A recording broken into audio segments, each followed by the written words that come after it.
Recently, I joined Luis Gutierrez and a number of my colleagues in Congress at a Capitol press conference concerning the DREAM Act. We've been sponsors of this legislation for many years, but finally, the dream is no longer a nightmare. It's becoming reality.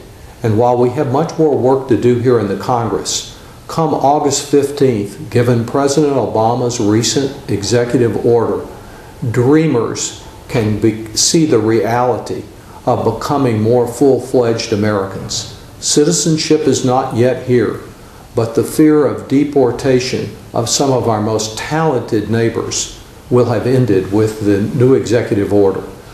Our press conference was not only to applaud the President's action, but to encourage dreamers all over the country, anyone who came here as a child without proper documentation, to follow the new procedures.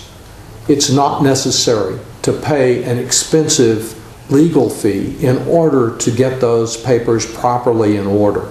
It is important to tell the truth about all of the questions that are asked and to work with organizations like the University Leadership Initiative, like the Dreamers in San Antonio with whom I've recently met, to use their services, their good offices, as well as to rely on calling our congressional office for assistance.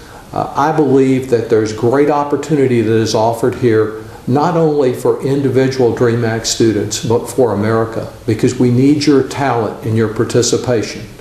It's also important to say that while this could not have become a reality without the signature of the President and the advocacy of many people, I believe the action that is being taken this month is the result of the courage and the determination of our dreamers.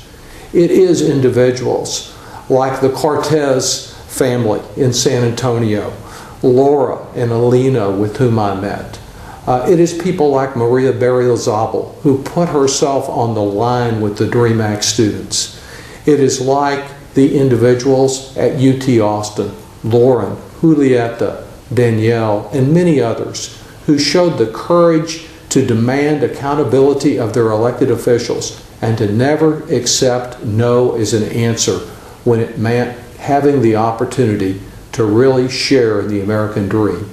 We have much to celebrate, much more work to do, but hopefully within a very few months we'll see dreamers who have the proper documents to stay here over the next 2 years, and as we pass this new legislation, to become full-fledged Texans and Americans and give back to this country the tremendous talent that I know you have to offer.